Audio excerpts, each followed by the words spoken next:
was saying was that he not like that though. Mm. He's like a Brandon Miller, which Brandon Miller is nice. Not taking anything from Brandon Miller. Shit, Brandon And Miller what's averaging like 20 points a game. yeah, but like he's not generational, is what he was saying. Like Oh, okay. he's not Well, like Cooper Flag. He's not uh Wimby. He's not Bron. He's not that type of like change the game player. Like he's a great player, but why are team he and Perk was just pretty much saying why are teams tanking for I don't want to call him a lower level player, but compared to what we know as generational talent, why are they tanking for that type of player? well, I mean, he's averaging what 24 points a game. I mean, you can call it lower level what you want. He's averaging 24 points a game. He's what 18 years old, 19. Um, But yeah, does that mean a lot? Wasn't Ace? I mean, Ace Bailey was doing that stuff too, right? Ace Bailey's in Utah. Like, who's doing But I anything mean, in Ace Utah? Bailey was averaging. He was a bucket in college. Sure, and I think Ace Bailey will probably eventually be okay. I guess. I mean, he's in Utah, so I haven't really followed Ace Bailey. Um, but VJ Edgecombe, nobody really kind of paid attention to VJ Edgecombe. I seen him in college, attacking the rim out of Baylor, doing his thing, but it wasn't like. And look at him now. So you just never know.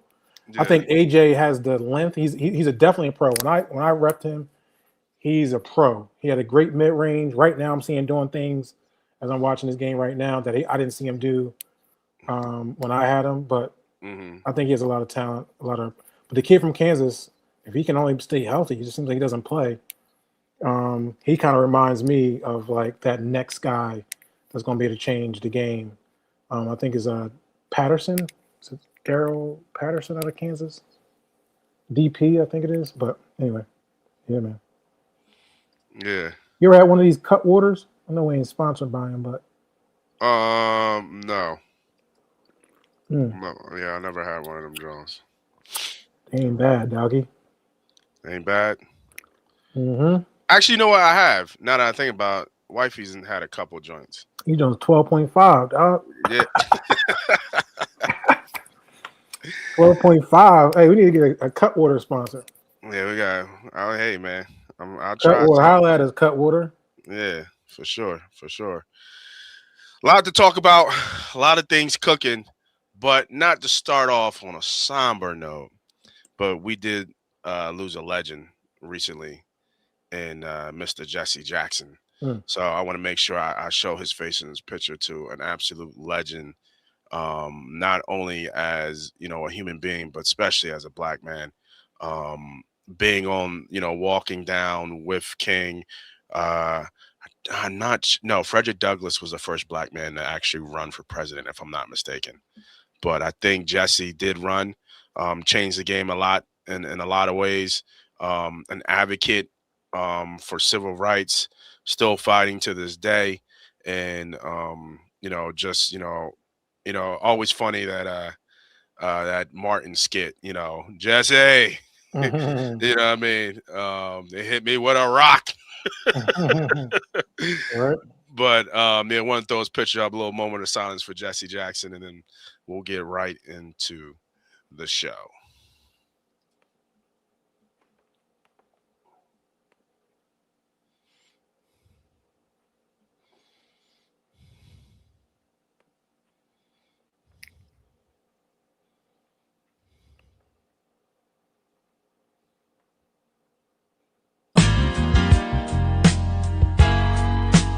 I'm just one parlay away. Trust I'ma take us far. I'm just one parlay away. One parlay away. One parlay away. Oh, I took the Chiefs on over. Took my home. Parlay away. That joint's bad, man. I don't care what nobody say. That soulful sound coming. I'll be in the back singing a tune like I can sing, man. Welcome everybody back for another show, another night of Money Pot Nights. I am the host. I'm the CEO. They call me Moss Money. Of course, I got my guy with me. Be humble. What's up, bro? What's up, man? Cheers, man. Happy hump day. Happy Thursday. Happy Wednesday. Yes, yes, As sir. we're Yes, ending sir. this week, you know, and like I Yeah, said, rest in peace, Jesse Jackson, one of the yeah, biggest and major soldiers, civil rights leaders. Um, you know what all I did time. notice that he was? He was like a negotiator. He negotiated a lot of different like I bet. serious I situations bet. through America. They called on Jesse to kind of iron things out. So I yeah, man, bet. a man of a man that wore many hats, but most importantly, he represented. Yeah, my fondest memory of Jesse, just not from the old black and white pictures with him walking with King, was Mm, when Barack Obama won. mm.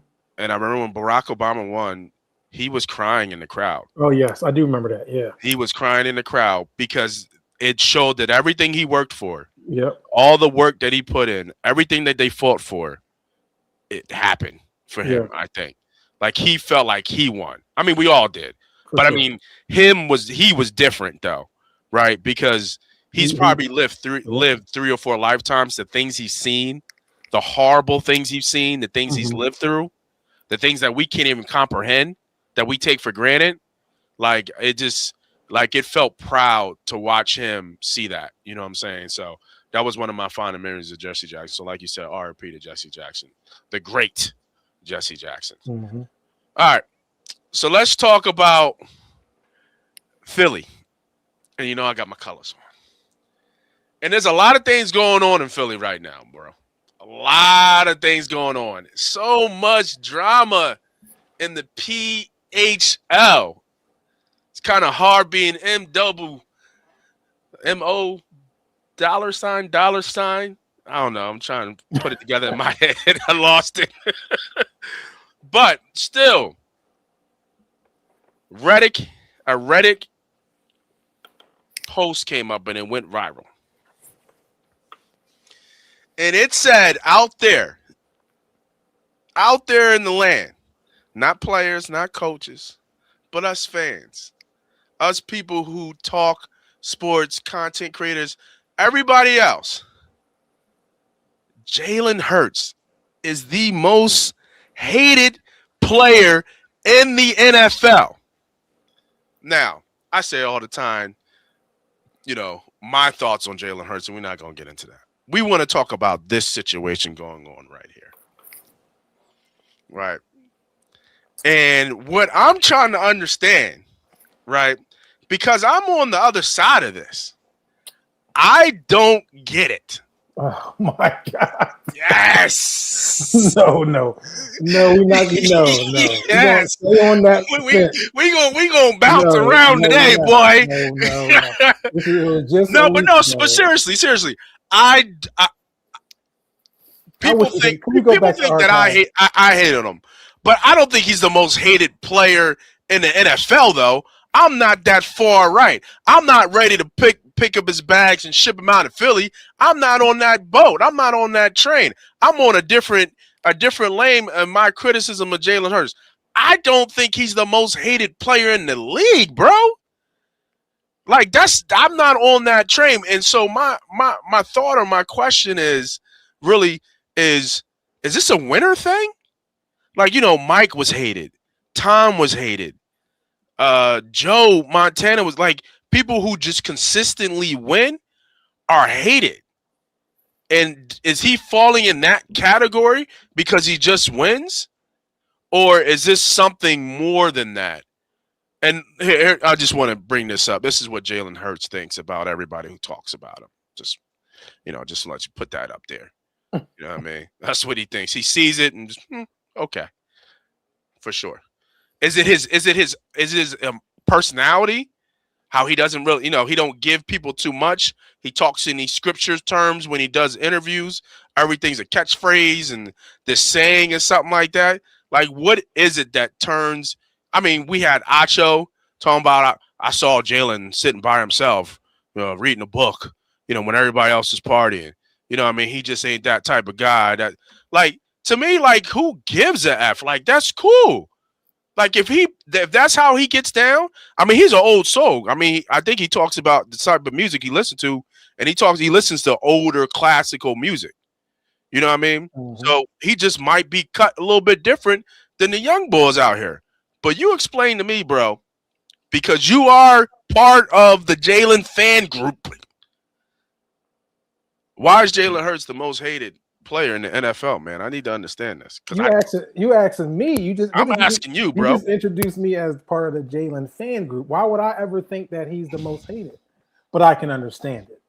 And if those I that need. I'm trying to understand it. and those that listen to the pod, especially on this show, if you go back just a week ago, I had a nice, about good 3-minute conversation about how messed up and how pissed off I am about our own fans and how they represent in our radio shows and how they represent the Philadelphia Eagles, and especially that man that you got on the screen and Jalen Hurts. And then we want to wonder why a week later he's considered one of the most hated. Well, it starts with us because we don't protect our own, we criticize our own. Right? That's it. This is us. It starts with us. And then what happens is that just trickles into the media, and then everybody questions everything about this and that. And of course, yes, maybe his personality is a little bit unorthodox, typically to somebody that you will want to be a little bit more charismatic to the media or more outgoing and stuff like that. But that's not who and how he is. Right? He's on Who did they say that about too? It's a few people. No. Who wore these colors? Who they say that about that too? What you mean? They said that same shit about Donnie. Oh man, I'm not worried about Donovan. We ain't gonna get on no damn Donovan conversation. Donovan coming into his career was booed getting in drafted. We didn't want him as a quarterback because we didn't know anything about Donovan McNabb coming out of Syracuse, and he came in and he changed that belief. I think later on in his career he got a little bit more of that criticism, but I enjoyed Donovan McNabb. I thought he did a good job with Andy Reid. But this is weird to me. This right here is weird to me, and I don't want to be like an extra and go. You're talking about somebody that walks that line of perfection, right? And maybe that's why he's the most hated, because you can't tell me as a man who he's been representing, as an athlete how he's been represented or represents has been nothing but A1. Mm-hmm. Right? Maybe you don't like the way that he don't throw for 50 yards or 50 passes a game, or maybe you don't like the way that he does the tush push, and that's probably part of it too. And other people can't do it, so they hate on that. Like, it's a lot of different small things that he does that other people are not used to seeing that is successful. And it kind of reminds me of Russell Wilson. Like, it just has that little bit of vibe of Russell Wilson. It does right? have some rust. Right? Because he ain't your typical what you think what he should be. Yeah, but and Russ kind of falls Rush that had line. Rush had some stuff with him too. When we found out when he left, he wasn't even in the locker room. He had his own office. So correct, and that's when he went to Denver, right? He had that little situation. So yes, I get it, but I feel like it's like the same line. I feel like we're getting into that space with Jalen, and it's unfortunate right now. And maybe it might be some backstories behind these things and stuff like that. But listen, that most hated is crazy to me, but it starts with us. We don't want to kill him in his hometown. He's 2-time Super Bowl, 1-time MVP, Super Bowl MVP, and never missed the playoffs, and we kill him. Up to last week, we was killing him. Yeah, man, I don't know. It's most hated in the NFL is a crazy statement. Like, and I think that because it's Philly, that's why that's why we have all the noise, right? It's just QB drama just follows us. I don't know. Maybe Nick didn't really have that much QB drama, but Wentz did, Kevin Cobb did, Randall did, Vic did kind of, but not on his run. Jalen does, Donovan does. And I think that's kind of it. I don't remember Jim McMahon. Ronnie Pete was cool. Yeah, Ronnie Pete was cool, but he was at the tail end of his career when he was here, right? You know what I mean? He didn't really have. Didn't he go to Detroit after that? I thought he was at Detroit before he came here. Detroit before Philly? I thought so, because he was established, if I'm not mistaken. It was a Philly then Detroit. I can't remember. Yeah. So, yeah, I mean, I think he'll take it in stride like everything. I think sooner or later, because it started to crack Donovan a little bit, you might start to see some of that personality come out a little bit. Nah, But no. You see that man face? yeah, Nah. yeah, The way I believe he would handle it, if he's not happy here, he'll just leave. He just won't resign. I just think that'll be him. It ain't gonna be no emotional thing. It ain't gonna be look at To. It ain't gonna be none of that. He's gonna just be like, 'cause he's done it. He's been through it all. The man was benched in a national championship game. yeah. Came back, was in a Heisman Trophy race with a whole different team. Won a national championship. Went to the playoffs with the next team. Came here as a starter, never missed the playoffs. Went to Super. Like, you think any of this is going to phase him? No. I think it's weird though. I do. I think it's weird. I think at this point, I think it's weird it doesn't phase him. Why? I mean, I don't think it's weird he don't show emotion, but I think as a competitor, I think you keep the outside noise at bay, but you do hear it. You know what I'm saying? Like you do hear it, and it just. Well, we're not saying he's not hearing it. He's talking about, is it going to bother him? Look at his face. He's literally looking at a television that had Kansas City across the board, Or yeah. and he looked at it and look at the response. The response is, okay. Okay. Yeah. That's it. That's his response. Yeah. So he probably saying most hate it. But what I'm thinking is like when your own folks start to hate you. You know what I mean? Like when the own like if the the Boo Birds have come out, but if the Boo Birds start to really come out for him, especially this upcoming season, then I think sooner or later that gets to you. Nate, he led his team to the national championship. Man, that shit was years ago, bro. It doesn't matter. We talking about now in the NFL. Hear me out. He was benched. The backup ended up leading the team to a victory coming back. He did nothing but smile, give Tua dap, came back, I believe, the next year as a backup to Tua. And then waited his time and had to come back in a play. I think a very similar situation that Tua came in for him, and then lead them to another team. I mean, lead them to another championship. Yeah. Like this is all part of his story. This is all part of his mold. So I don't think any of this, especially fans, is going to get to him. I think he's going to just be like, listen, y'all don't like what I can produce. When it's time for him to get an extension, unless that money looking real crazy, he's gonna be like, I'm cool. I'll find another place. You know what I'm saying? I don't think he's gonna be like, oh my God, or start breaking down and not being better or getting no, I don't think that. No. I don't think he's wired that way. He got a nice lady. He got his family put up nice. You know what I'm saying? He does what he gotta do. He's in the community. I don't think it's gonna be any more than him. Okay, next page. Well, speaking on this same topic, we had this conversation in the back. I want to bring it back up. I forgot about it. Listen to this video and let me know what your thoughts is.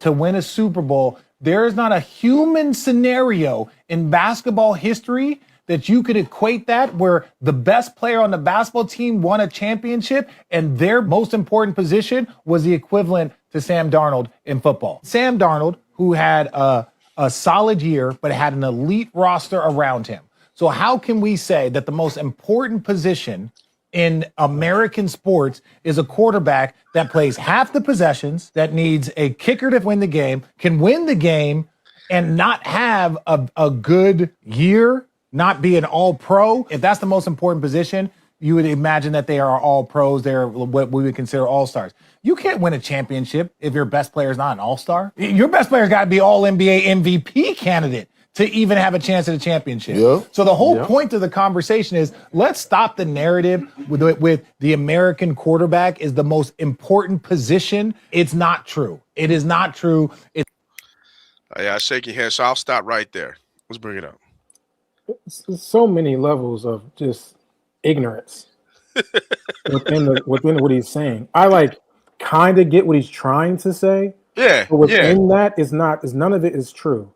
The quarterback position in the game of football is the most important position on the team. Yeah, I agree. Hands down. There is no if, ands, or but. I don't care if that quarterback is a great quarterback or if he's mediocre. But if he's ass, your team is ass.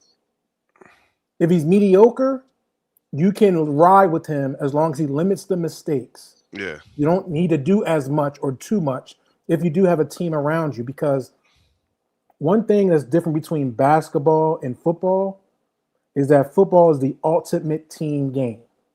It takes 22 players, including the backups, coaches of magnitude to get you over the hump. Hmm. Basketball is not that way. You can have two great players, one great and a Batman and a Robin, and you can go take off. That's all you need. Yeah. That's been shown, right? Yep. You get a big three, and you're good to go. You maybe have some role players, but this is two total different games. You're trying to compare apples to oranges, and when you're talking about the quarterback not being the most important compared to the best player, that's not necessarily true. And nobody, I don't know what narrative has anybody said that your best player had to be your quarterback. That's not true. That is not a true statement.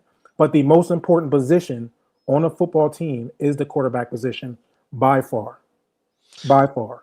Yeah, no, I agree, and I think you made a great point comparing the most important position versus the best player. Right. On a team, and I think that is a great distinction there. And then we got basketball guys trying to break down football.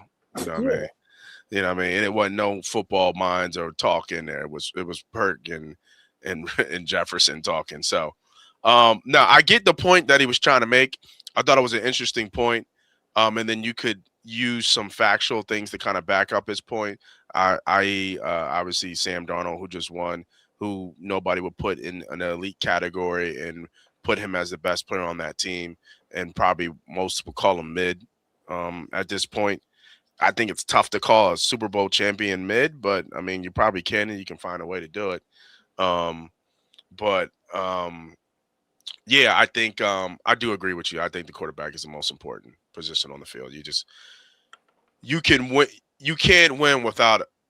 You can't win with a bad quarterback. It's At all. hard. You know what I At mean? It's all. pretty much is really what it comes down to. You know what I mean? Um, And so you can't win with just a like you need a quarterback that's very, very smart, cerebral up top if his athletic ability or talent is lack. So what I mean by that mhm, is that he's not going to put the ball in bad positions. He's going to know every single play, every single route, every single like we're not thinking about the brain of the quarterback position. They know every single position's job. They know every single play of a playbook that's about this thick, right? Like that's how important the quarterback position is. Yes, they're very smart, headstrong basketball players, yeah, but basketball is usually based off your talent. Like, oh, fuck it, the play breaks down, ISO, da da da da da, and I'm just better than you. I'm gonna go. That don't happen in football at the quarterback position, yeah, right? You I have the agree. greatest athletes all around you, especially on the defensive side of the ball, that is going to make your life that much miserable, whether they're attacking you or you got to throw the ball between these small windows. Like, come on, bro. Come on, Jefferson. Like better than that. You're much smarter than that. And he is, and it not he's sports smart too. Yeah, He's you're actually sports smart, yeah, he is sports smart for right? sure. He would as great as a basketball player he is would not be able to step on a football field. Yeah, yeah. No, that's facts. That's facts. All right, let's stay on football, and I'm glad you used that term. Not be able to get back on or step on the football field. The Miami Dolphins released Tyreek Hill, Mm. and the question that we had talked about um, at this point in Tyreek Hill's career is Tyreek Hill washed? Coming off, I think it was in the same knee, ACL, and a his knee. I think he dislocated his knee, if I'm not It was a mistaken. very bad injury. Yeah, it was Yeah, bad. so he had a really bad injury. When you look at the other injuries had, I think he had 2 or 3 wrist surgeries while he was in Miami too, some ankle injuries, and then injuries going back, to even um, the Kansas City Chiefs. But as we all know, Cheetah is super productive, very productive in Kansas City. Had some eye-popping numbers. 1,100 yards, 1,400 yards in 2018. I think he got hurt in 2019 when he played 12 games, but in 2020 and 2021 he bounced back with 1,200 yards, 15 touchdowns, and 1,200 yards and 9 touchdowns. And then he went on an absolute tear when he went to Miami. He showed up in Miami first year, played all 17, got 1,700 yards with 7 touchdowns, and then topped it even more the next year. I think he was voted NFL #1 player that 2023 season. He had 1,800 yards and 13 touchdowns. So we understand what Tyreek Hill is when he is fully healthy. But that run from 2020 to 2023, probably even 2018 to 2023, if you look at it, 1,400 yards, got hurt, then came back 12, 12, 17, 17.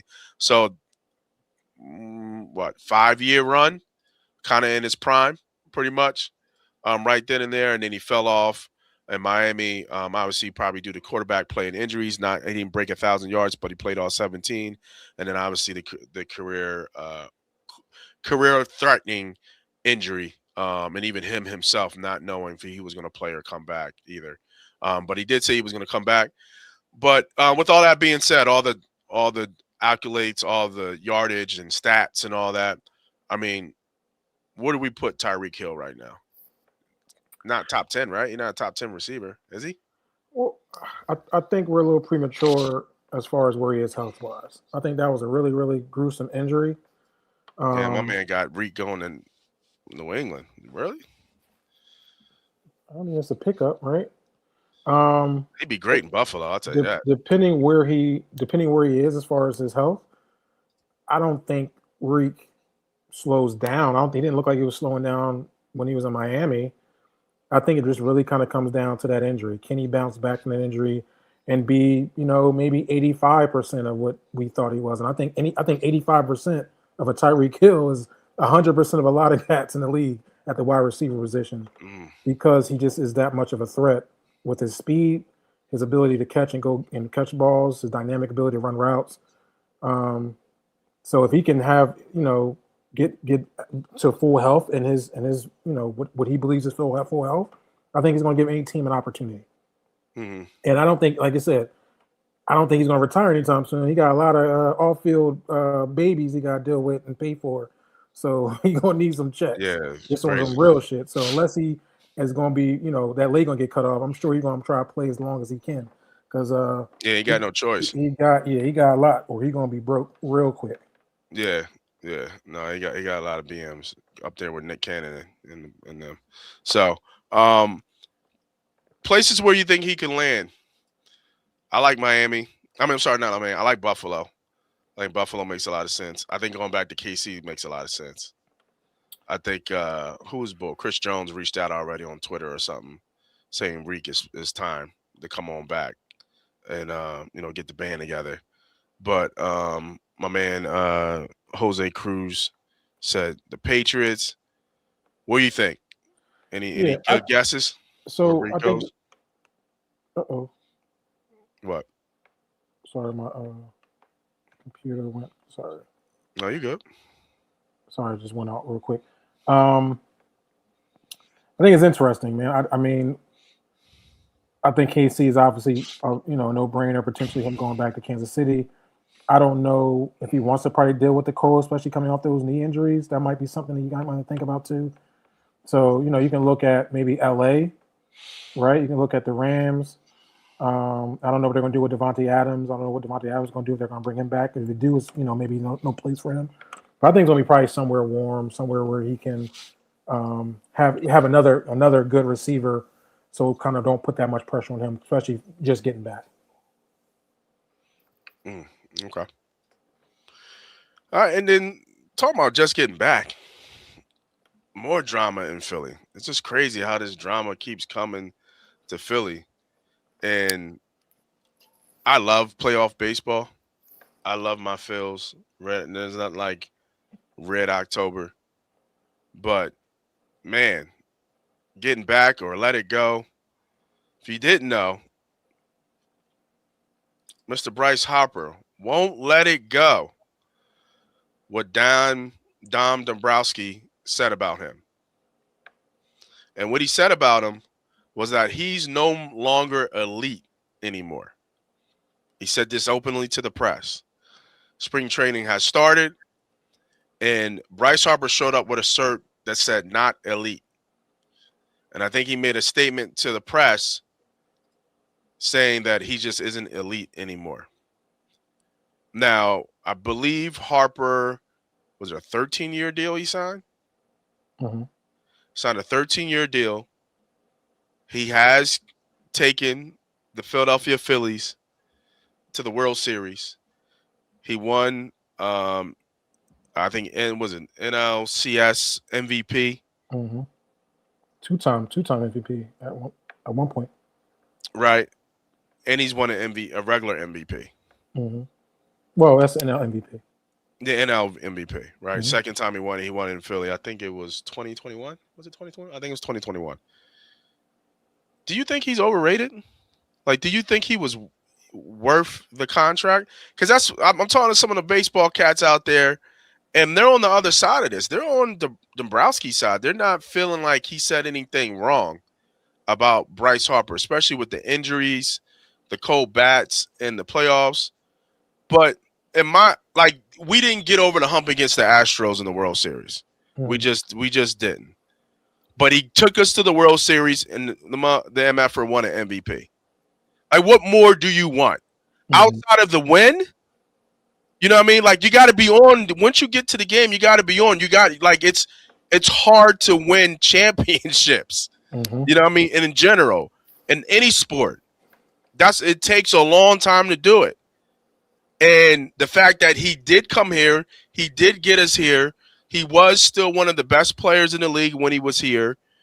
It was part kind of maybe on his middle of his prime, tail end of it. But he won an MVP. Like, what more do you want? You know what I mean? Like, I feel like, what more do you want? He's a Hall of Famer already. So, like, you know, and then now that this, I don't think this is going to go away. Like, I think he's going to carry this little bit of grudge. You know what I mean? The whole way. And then, you know, every time he doesn't have a good game, I'm not elite anymore. Just to keep throwing it. You know what I mean? Or he strikes out or whatever. The bats get caught. I'm not elite anymore. So, you know, it could be a tricky situation, I think. Because this could be, like, is this the beginning of the end? Like, is this the start, the unraveling of the Bryce Harper? Because, he wants to be a Philly for life. So yeah, there's a couple things here. He did speak to the media when he got down to spring camp. Dave Dombrowski shouldn't have said what he said. Mm-hmm. I think a lot of people are kind of on the other end of this, is saying that Bryce Harper won't let it go, is this and this and that. But I think there are certain things and trust you have with certain people. And it was clear that, and Bryce makes this very clear when he was interviewed, he stated that when he came on board, one of the biggest things Dombrowski told him is that, you know, this is an organization where we keep things in-house. Right. That's what he told him. Right? Mm-hmm. So that's a trust thing. Right? And then for Dave Dombrowski to go out into the public media and talk about your best player, your star player, and saying he's not elite anymore, that man could be at dinner sometime minding his own business, and then the boss talking about, oh, he not elite no more. Right? Like, yeah, it's okay if you feel that way, but you don't need to express that. And I think that's what hurt Bryce Harper. And I'm happy he's feeling that way. I'm happy he's speaking up. I think players should be able to speak up in these type of circumstances when he's saying, listen, when I signed that contract, this is what he told me. I haven't spoken out against you guys. I don't go to the media and talk about, you know, the things that we need to do and how we can get better and things you're not doing to get us to get better. And he's not doing that. So why would you do that to me? And I think he's holding that as a grudge and letting them know, like, listen, you know what I'm saying? I'm not happy with that. He chose to come to Philadelphia because he wanted to raise a family. And his next move, he said that this would be my forever move. And he chose Philadelphia to be there because he wanted to start having kids. I think he's Mormon, I believe. So I think, you know, they have that, you know, that real structure of want to have multiple kids, X, Y, and Z. So he found his home and I think he's felt like he's been stabbed in the back from Dave Dombrowski, and Yeah. I think he's due an apology. I don't think it need to be done that way. He acknowledged I had a bad year. I didn't play well. I did not play to my ability. We fell short. I fell short. He said that in the interview. I fell Mhm. short in the playoffs. So I understand that, but at the end of the day, we weren't supposed to be letting our dirty laundry out, and he did that, and he lost my trust in that situation, and I think he's voicing that. Mm. Yeah, I think that was well said. I don't think I have anything else to add. It's unfortunate, you know what I mean? Because I don't want to see Harper go. I think I like how Harper plays the game, um, and he is a star. I mean, people are kind of shifting because Schwarber is kind of more. Seems like Schwarber's more of that locker room leader guy, Mhm. but the star on the team is Bryce Harper. Bryce Harper, he's your Yeah, star. You yeah, don't treat your star that way. I get if you want to be honest, but you yeah, don't do that to your guy. yeah, yeah. Your number 3 jersey is one of the hottest jerseys, and you know what I mean. Like you don't do that. Yeah, yeah. People come to see Harper. People come to see Harper. Nobody coming to see Dave Dombrowski. Yeah, No people come matter to what see he done in Harper. the past. Yes, he's a World Series champion. Dombrowski got a lot of good accolades. He's probably gonna be a Hall of Fame president too. Yeah, But at the end of the day, you still don't put your guy out there like that, especially that's not causing no problems. You know what I'm saying? He's a guy that comes to work every day he can. He's on time. You don't hear no issues about Bryce Harper. Like you don't do that. yeah, yeah. No, I feel you on that. I feel you on that. All right, one more video. Check out. And then we got people jumping in and out here. What So up, my peoples? What up? make sure you guys hit that like, hit the subscribe, all that good stuff. Appreciate y'all in here on the late night talk. This one was something that you brought up. I did look into this one, but let's just listen to the video first, and then let's get everybody's feedback, your feedback on this video, and then the consequences that happen because of these statements. To do this, but this was embarrassing. These dudes do not deserve to wear this uniform. There will be very few of them in it next year. I'm embarrassed for the university. I'm embarrassed for our fans, our student section. It is just ridiculous. We got practice at 6 a.m. tomorrow morning, and we will get this thing right.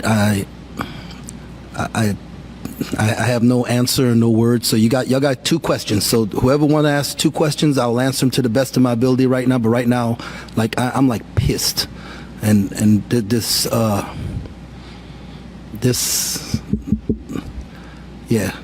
is all right. Questions. Whew.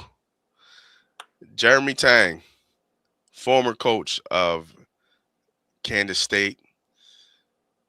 And what happened after this was he was ultimately fired because of these comments.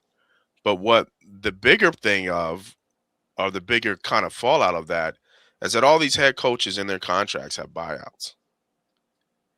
And I believe the term is they fired him because of cause. I think that's the Correct. term. They're saying with cause. With cause, he is not being allowed to be paid out his, I think it's substantial, $18 million buyout from his contract. So people are calling foul on this. When I first listened to this, I didn't really feel anything was malice here. I think it was a coach who was very frustrated. They got, was it Northwestern? I think it was. Was it Northwestern they played? No, No. Cincinnati. Mhm. They got blown out by 50 points in Cincinnati, who was 14-12. And then they're 1-10 in the Big Ten. Yeah, they Yeah, had a rough season for sure. yeah, having a rough season, Big Ten. And 6 a.m. just talked about we're gonna run y'all. That's what that heard. That's what I kind of heard. We're That's gonna what run it sounds y'all like in to the me. morning. Yeah, but you're definitely in the hoops more than me. With this one, I don't feel anything was malice here, but I guess so there's 2 parts. One, he got fired, and then 2, he got fired with cause. So do you think that this was a firing offense? And then 2, kind of explain the with cause part of now they kind of don't want to give him, what was in his contract.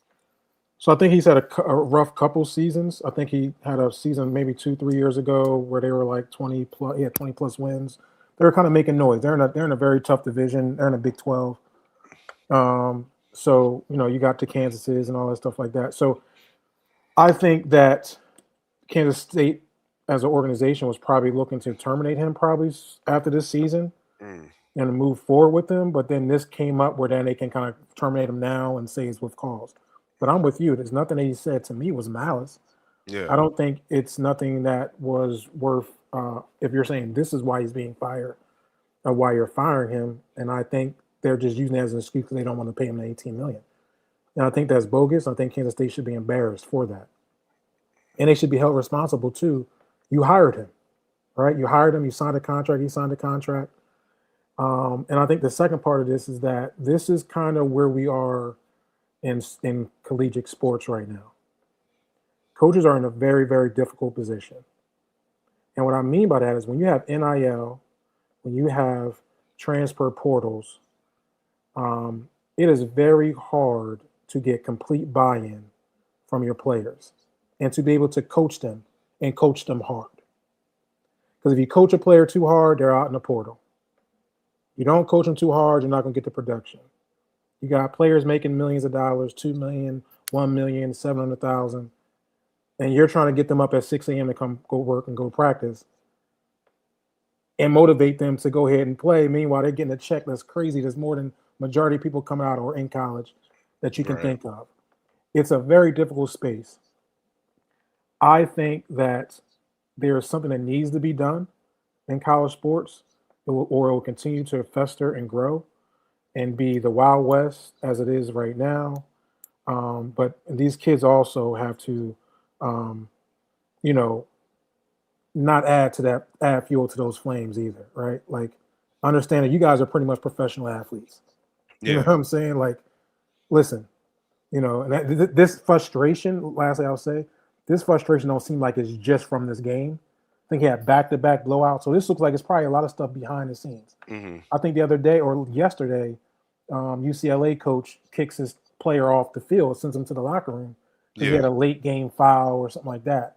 And I think it seems to be more of a frustrating thing that's happening behind the scenes, not just what you're seeing. Oh, well, it looks like he was giving effort and it was a hard foul. And you give all the kids all the excuses, but you don't know what's happening in practice. Yeah. Right? That could have been the last straw, right? Not the first straw. You don't know what's been going on, the behaviors that have been happening, how many straws he had before it got to this point. I think coach there probably was just, like you said, very fed up of this is our results because Cat's probably not making the practice on time or late to practice or not giving full effort. And he's pissed. And he said it. He said, these guys not going to be here. And you only say those things when you're pretty much done with your guys. Like, they just not doing it. Not because they're not good enough. Well, he wanted to lose his cool. He wanted to start cursing too. Mm-hmm. He wanted to lose. Yeah. But I guess my question to you then, though, in this spot though, but can they get away with that? Or I mean, you're gonna go to court. He's obviously gonna go to court for sure. Yeah. Right, but now you got to worry about the delay of the money and all that, but he's gonna go to court. Have you ever seen something like this? Like, has this ever even happened before? Not with calls on this level.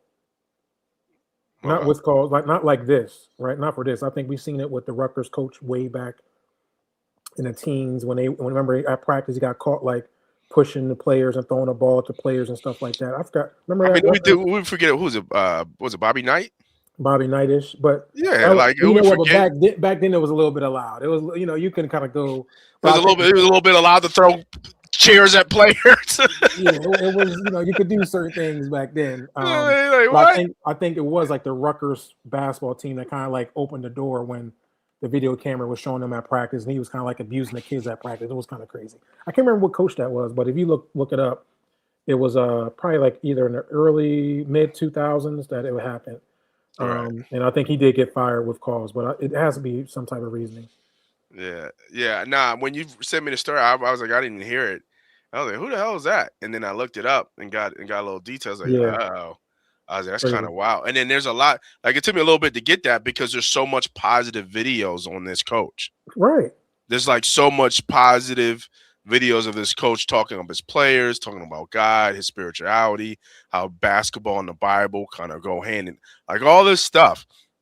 So it took me a while to find like the negative stuff. Right. So it's not like this guy is a notoriously known, or at least from what I've saw in my search, a notoriously known coach to be with anger issues or things like that. But obviously, like any competitor, it kind of, sometimes your emotions get, like you said, Yeah, get built up over time, and when you you fed know, up, you fed up. yeah, And you fed he up. tried his Yeah, best way not to curse, right? He wasn't being disrespectful. He did address his players, yeah, but he also it looked to me, he looked like he was looking out for the team. He said, I mean, for the school, he says, I'm embarrassed for the fans. I'm embarrassed for my university. Like it seemed like this is not the product that I am used to bringing out of here.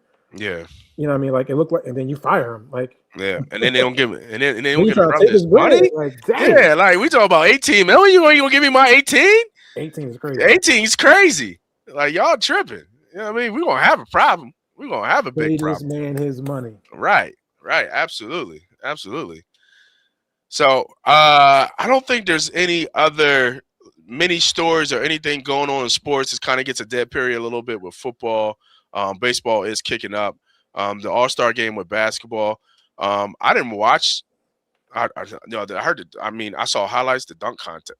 Like they just get rid of it, or bring. I think I heard the G League dunk contest was wild. Mm. You know what I mean? But or bring like street ballers in, or people who do influencers who dunk. Like if the players ain't gonna really be in it, like Yeah. the bull Jason Hayes Mhm. did like a normal Hayes, dunk yeah. from Yeah, like crazy. it was terrible. Yeah. Like what are we doing? I think we're kind of all out of dunks. I think that's what it is. I think it's I don't all think out we're all out of creativity. dunks. It's just that what made you excited about the dunk contest was your favorite player would dunk. You would see or the more popular players would be in the dunk contest. No, none of them cats want to do it. Like everybody wants Zion to be in the dunk contest. Like I don't know why he won't do it. Well, I mean, you can't stay healthy. What you mean? Can you imagine if you New Orleans and you barely get him to play and suit up, Man, and he's gonna be on a dunk contest blowing them knees up, man? I mean, honestly, Sit your butt down, bro. honestly, this dunk contest was the first time I saw anybody like fall like that. Yeah, that was crazy. Yeah, that was crazy. Where he could have got like hurt. Yeah, But as many dunk contests I've seen, I've never seen anybody like take a spill. mm-hmm. Like not, and especially not like that. So like you want to see these. You want to see Bron in there. You want to you. I mean, even Wemby might be like it'd be dope to see the good players go at it. And I don't understand. I mean, they'll jump in the 3-point contest in a minute. You know what I mean? Like you see players in the 3-point contest. You don't see nobody you don't know. Mm-hmm. But you seen these cats like who the hell is this guy? This guy dancing all around. Like, why? Who are you? He won a dance contest, and then he did the slam dunk. Yeah, like what? Like who are you? Yeah, Like yeah. you know I what I think mean? this is this culture of kids that's coming out. The bull from Philly should have came back. Was it Mike McClung or something but he like won that? twice, right? Didn't he win twice? Yeah, but at least he brings some juice to it. Yeah. You know what I mean? That show was so terrible. Did you watch the All-Star game at all? I did catch some of the All-Star game. The I want to. It's a weird format they had. Yeah, they had like a tournament or something like that, right? It was like a four-game format. And it was the world versus the U.S. The players said they went at it. They were. I thought the third game when Kawhi was going crazy, like that was a really exciting matchup. The final was a blowout. So I think it's miss or match. This is what I mean. I didn't think it was bad. Yeah. I actually like this idea, and I put it out there. I think it should be a 3-on-3 half court, almost like an NBA Jam style. You get your top 3 players on each team. Whoever's going to be, they say it's the top 8 teams in the league. Well, let the players pick. And the players pick. Yeah. But you're almost a 3-on-3, like you in the gym. And right. You telling me these dudes ain't going to want to play 3-on-3, like check rock, like we in the street, Embiid, Maxey, VJ, or whoever it would be, Paul George versus LeBron and Luka, and like that 3-on-3. We don't need it all the full court back and forth. Nah, chop this shit in half. Let's play to 11, everything by 1, and let's rock. You know what I'm saying? We do the usual win by 2. And we do a tournament, and the best team wins. and those would be they're all stars, right? Whatever the all stars are. I think those are ideas. I don't know, but yeah, I thought it was okay. Yeah, no, I mean, I know the feedback was the players like enjoyed the new format, and I think the word was Wemby Wimby got to start. was going to go at it. He was going to bring a little bit of the intensity, and that made everybody else turn up Yeah, because they knew he was going to rock out. So yeah, that was interesting. But like I was saying, man, thanks for everybody who joined. Make sure you hit that like, hit that subscribe button. We will continue bringing you the best stories that we can find on sports and anything, loud or happen in sports, and obviously Philly stuff. We'll be back Monday for Victory Mondays, our Philadelphia show, and getting back to some content for our betting watchers who still watch us for some betting. We'll get back to that as well. We don't do much basketball anymore. It's just too hard of a sport to do. It's just too up. You know how it is. You be up by 50 and still lose. You know what I mean? Like, it's just wild. So we just leave it. Excuse me. We leave it alone. So thanks everybody for joining. We will see you guys next week for another show of Money Pot Nights. We out of here. cheers.